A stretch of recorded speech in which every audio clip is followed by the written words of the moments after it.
6:08 de la mañana y seguimos aquí con Luis Eduardo Martínez, diputado de la Asamblea Nacional y candidato a la gobernación del estado Aragua. Luis Eduardo, cuéntanos cómo estuvo tu Semana Santa. Disfruté muchísimo, además me permitió reflexionar y compartir con muchos amigos, amigas de Aragua. Estuve en la procesión del sepulcro, el Santo Sepulcro de Villa de Cura, que según los residentes es tan numerosa como la de la Divina Pastora. Estuve en la procesión, es lo que dicen ellos. Tiene como 2 millones de fieles acuden a esa procesión. Yo lo sé, pero estoy repitiendo lo que los locales señalan, que esa es una procesión realmente impresionante. Estuve también en la procesión en Santa Cruz, municipio Lama, muy bien organizada, muy asistida, en misa, en Turmero, en la Catedral de Maracay. Realmente fue unas jornadas bonitas, porque si hay algo que reafirmé, no solamente fue nuestra fe, sino la capacidad de los venezolanos de, sin odio, sin ningún tipo de distingo político-partidistas, coincidir en esas ocasiones tan especiales. Darse la mano, enlazarla, cuando rezas el Padre Nuestro, es un momento de verdad de muchísima espiritualidad. Ojalá que ese espíritu continúe estando así, siendo así en los próximos meses. Ya estamos a las puertas, terminó el periodo de postulación, entiendo que el periodo de sustituciones también culminó ya. No, el periodo de sustituciones debería estarse iniciando hoy y prolongarse hasta mañana a las 12 de la noche. Es decir, que entre hoy y mañana puede haber cambios en las fórmulas, pero quisiera seguramente. Quisiera tu comentario, tu balance justamente. Acción Democrática y particularmente tú abogaste mucho por las candidaturas unitarias, las posibles alianzas. ¿Qué se logró al respecto? Bueno, depende del estado, en unos más, en otros menos. En el caso del estado de Aragua, gracias a Dios y a la capacidad de desprendimiento de buena parte del liderazgo, nosotros logramos consolidar un frente amplio de 20 partidos políticos. En Aragua van desde bandera roja, extrema izquierda, llamémoslo así, hasta derecha democrática republicana, extrema derecha. Bueno, dicen algunos que bandera rosada, ¿no? Bueno, yo tengo una gran admiración, Esther, por los hombres que están al frente. Eder Puerta estuvo 10 años preso por defender sus ideales. Eder Puerta estuvo en la montaña, en la guerrilla. Pedro Pélez estuvo también junto con Eder 8 años casi preso por defender sus ideales. Entonces, esa tendencia de algunos de tratar de minar la trayectoria de quienes han demostrado con coraje, con sacrificio, con un empeño, y tú hablas con Eder, hablas con Pedro, y con los hombres de bandera roja, y compartes con ellos, viven en sus mismos apartamenticos en el silencio, sus mayores pasos son por la Candelaria, 80 años y todavía en esto. O sea, yo de verdad que le tengo una gran admiración a ellos. Pero volviendo al tema, en mi opción coinciden desde bandera roja hasta derecha democrática republicana, pasando por Fuerza Vecinal, El Conde. Son 20 organizaciones políticas. Naturalmente, la organización que me postula originariamente, que es Acción Democrática, que muestran que sí es posible lograr la mayor unidad. Esa unidad que se logró en Aragua para la gobernación, ¿se logró en otros estados del país, más o menos? En Nueva Esparta y en Cojedes. Son los estados que tienen el mayor número de tarjetas los candidatos a la gobernación, Morel Rodríguez y Alberto Galíndez. Y en el caso de las candidaturas a la Asamblea Nacional. Hay varias listas, pero eso no debería preocuparnos. Yo digo que ese es un derecho democrático que ejercen los venezolanos. Cualquiera que se sienta con deseos de servir puede ser postulado, y en efecto han sido postulados. Esas listas van a permitir distintas a tener una variopinta representación en la Asamblea Nacional. Creo que va a ser bien interesante la Asamblea Nacional del 2026. Yo también creo, sobre todo después de que a última hora el lapso de postulaciones nos enteramos que Un Nuevo Tiempo había postulado a un grupo de hombres y mujeres que han participado en la vida política del país, en perspectivas incluso no democráticas, porque hay que decir que, por ejemplo, el señor Enrique Capriles, todavía lo recordamos en el 2002 deteniendo ilegalmente a un ministro del gobierno de Chávez después del golpe. Recordamos a Enrique Capriles participando en la llamada manifestaciones violentas en 2004, en 2014. Es un hombre que estuvo en cualquier cantidad de conspiraciones. Tenía una inhabilitación política por 15 años, de los cuales han pasado 8. Pero ahí está de candidato. Yo celebro la participación de Enrique, de Luis Emilio, de Luis Florido, de Stalin González, de Tomás Guanipa, porque su participación demuestra que la única vía para dirimir las diferencias por el poder en Venezuela es la electoral, es la paz. Me contenta muchísimo que ellos estén en este momento siendo postulados. Y no sé si lo van a tomar a mal, pero me contenta más que el oficialismo haya entendido que tiene que facilitar la participación. Porque tú lo acabas de decir, se levantaron inhabilitaciones y eso hay que verlo bien. Ahora, ¿quiénes tenían la razón? Unos u otros, no lo sé en este momento. Esperemos que el electorado lo señale.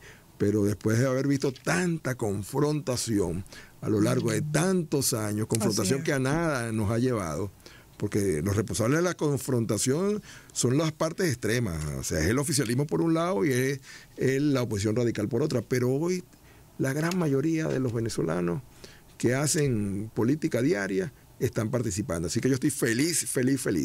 Espero que todos los sectores también lo estén. Claro, y en apenas una semana comienza... Si yo fuera periodista, eso sí. No lo soy, me hubiera gustado. En mi próxima vida voy a estudiar comunicación social. Creo que tomaría mis micrófonos y entrevistar a algunos otra vez de lado y lado.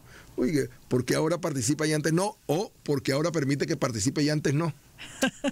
Bueno, esperamos que los posibles entrevistados acepten las invitaciones a entrevistas, ¿no? Pero te repito, sería interesante. Todavía hay quienes no se arriesgan a ser entrevistados, pero bueno, en todo caso, Luis Eduardo, hay otro tema que en materia electoral particularmente me preocupa. En la última encuesta Monitor País de Interlaces dice que 55% de los venezolanos está dispuesto a ir a votar.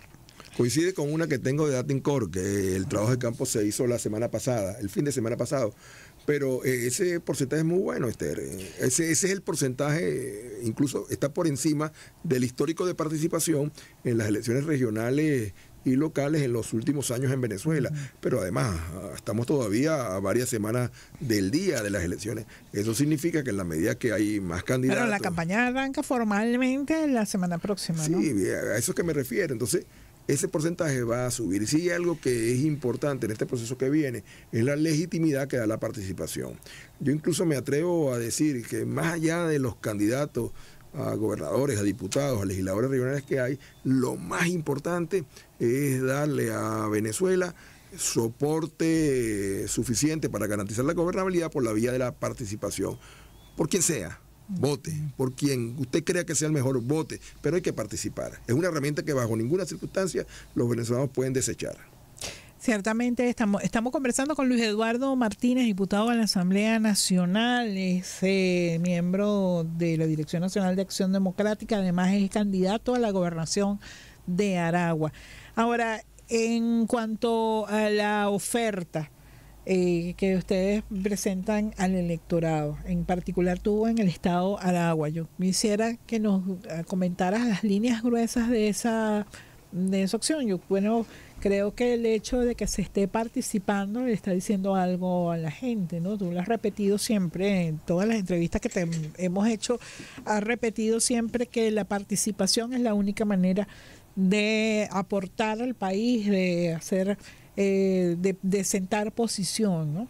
En nuestro caso vamos a presentar a final de la semana que viene el programa de gobierno, que incluye una serie de líneas que apuntan a convertir a Aragua en un ente referente, no solamente nacional, sino también internacional. El potencial de nuestras posibilidades de importación, exportación, de tecnología, turística y agricultura, agropecuaria, hace entonces que apuntemos hacia la generación de miles de empleos decentes que mejoren el ingreso de los aragüeños. Está también la atención a los servicios públicos, que es una prioridad y que no va a poder ser posible si no tenemos la capacidad de captar recursos distintos a los del presupuesto asignado por la nación, pues es absolutamente imposible por lo poco que es. Sí.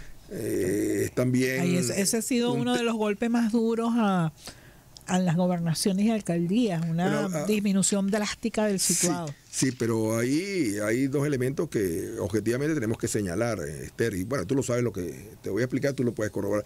Lo primero es que efectivamente la mayor parte, la mayor cuantía de los ingresos venezolanos son ingresos provenientes de la actividad petrolera. En la medida que se aplican sanciones sobre el país, que se disminuyen las posibilidades de colocar nuestros crudos, entonces disminuye también los situados. Pero el segundo elemento está en un afán centralista que en mi anterior gestión como gobernador yo no conocí. Los ingresos petroleros son ingresos recurrentes y como tal son ingresos ordinarios. Y en los últimos 3 años se han empeñado en la mayoría de la Asamblea Nacional en calificar a los ingresos petroleros como ingresos extraordinarios. Eso significa que sacan el ingreso petrolero de la alícuota para el cálculo del situado. Entonces nuestras estimaciones es que las gobernaciones y alcaldías también han perdido cerca del 80% de su situado por concepto de la centralización de los recursos, pero además 2 leyes que en su momento, yo lo destaco, Didalgo Bolívar, Arias Cárdenas y yo promovimos y logramos su aprobación en contra de la visión centralista de la totalidad de la dirigencia política de Venezuela, que fueron la Ley de Asignaciones Económicas Especiales y la Ley del FIDE, y ni siquiera se han molestado en derogarla. Sencillamente ya no hay absolutamente ninguna posibilidad de que por esa vía las gobernaciones obtengan mayores recursos. Y por último, y está en el presupuesto del 2024, 2023, 2022 y también el 2025, la ley Paragua está absolutamente sin ninguna ejecución. Por ejemplo, un caso que es dramático para los aragüeños, que es el lago, todo el problema del lago de Valencia, denominan uno, el lago de los Tacarigua denominamos otro.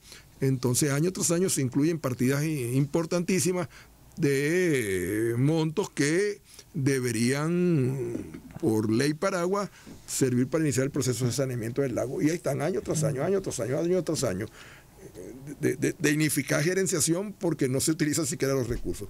Entonces es un drama que requiere una gerencia que experimentada y requiere también una gerencia que tenga capacidad de relacionarse, que es otro elemento fundamental. Nosotros vamos a gobernar, no lo dude, Esther, para todos los aragüeños sin excepción, con inclusión. ¿Cuál es tu visión de lo que puede ser la oposición en los próximos años, tomando en cuenta que, bueno, desde mi perspectiva, sin ánimo de ser pitoniza ni mucho menos, creo que hay opciones reales de que en algunos cargos de gobernadores se puede la oposición obtener cargos, además en la Asamblea Nacional, que en este momento tiene una representación muy pequeña, son 20 diputados, si no recuerdo mal. Sí. El hecho de que pudiera haber más diputados de oposición pudiera cambiar el discurso político, la narrativa política para los próximos años en el país. Escucha bien lo que te voy a decir. Graba lo que voy a afirmar. La oposición venezolana está sujeta, destinada, y le convendría a Venezuela a ser cogobierno. Y no lo estoy diciendo por vez primera.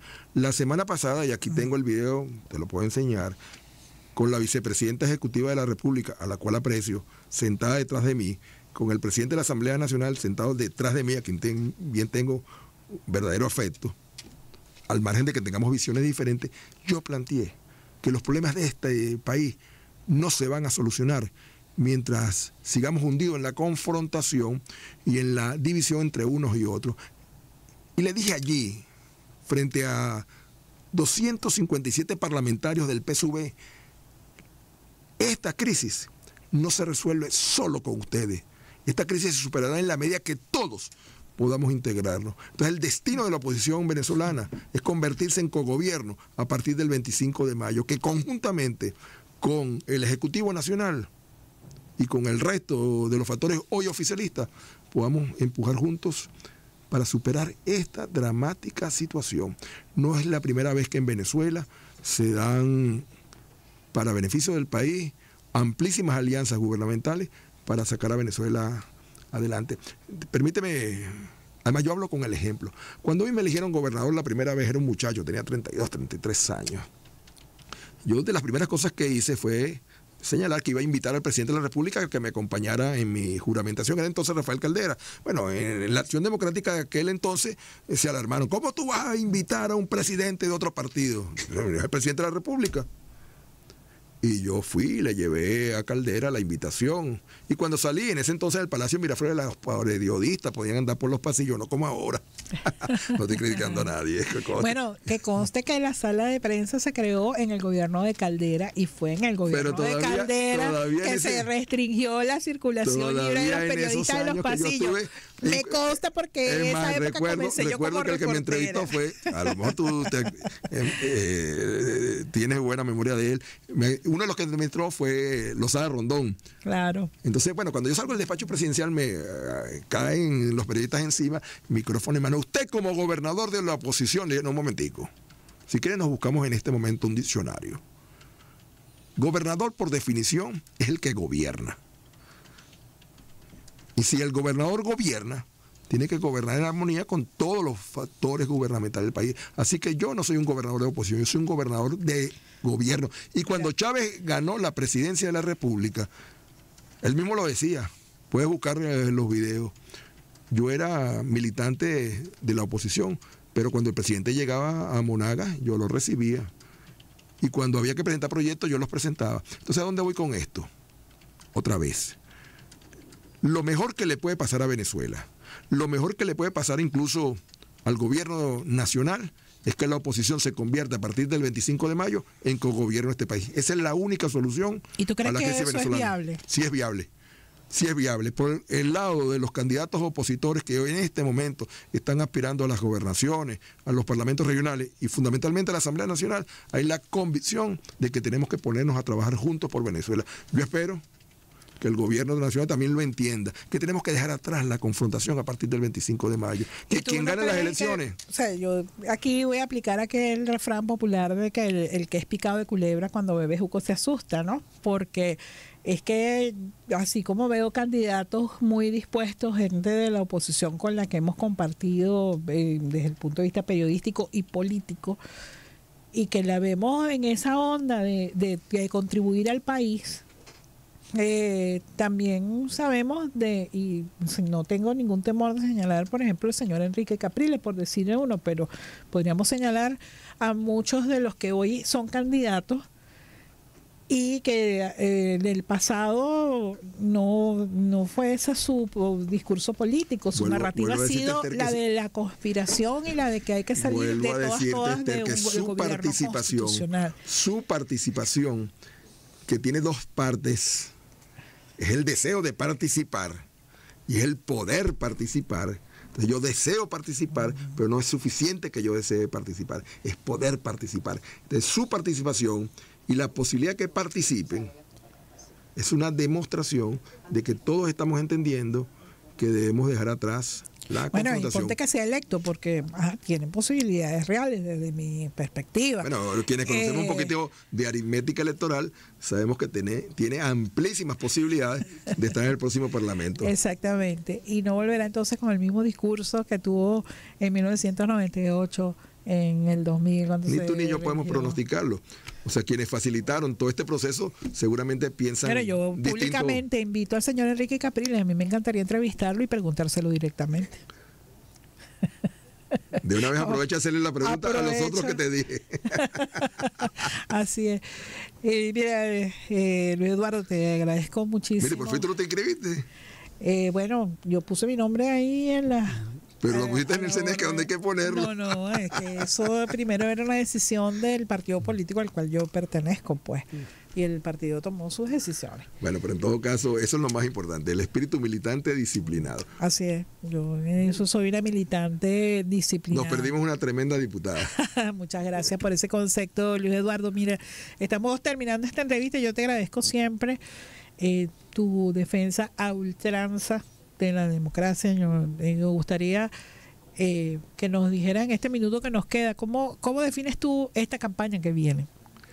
Como una campaña donde lo más importante es motivar a votar, independientemente de quién sean los candidatos, por quien se termine votando. Hay que votar para darle a Venezuela gobernabilidad y paz por muchos, muchos años.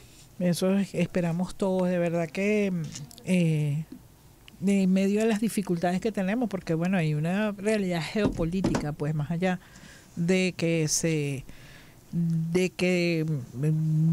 cambien las cosas dentro de Venezuela, también hay una realidad con la relación con los Estados Unidos, por ejemplo, en la cual yo francamente no creo que cambie en la realidad de las medidas coercitivas. Pero tú te imaginas, Esther, un grupo de gobernadores, militantes de la oposición, no gobernadores de la oposición, sino militantes de la oposición, un numeroso grupo de diputados a la Asamblea Nacional, militantes de la oposición, de parlamentarios regionales, todos pidiéndole al mundo, respeten a Venezuela, levanten las sanciones. ¿Tú no crees que ayudaría? Claro que ayudaría, que en Los Ángeles digan amén. Luis Eduardo, muchas gracias, siempre bienvenido. Dios te cuide. Era Luis Eduardo Martínez, diputado a la Asamblea Nacional, además candidato a la gobernación de Aragua. Hacemos la pausa a esta hora, ya volvemos. ¿Conoces a alguien impuntual? Mándale este video.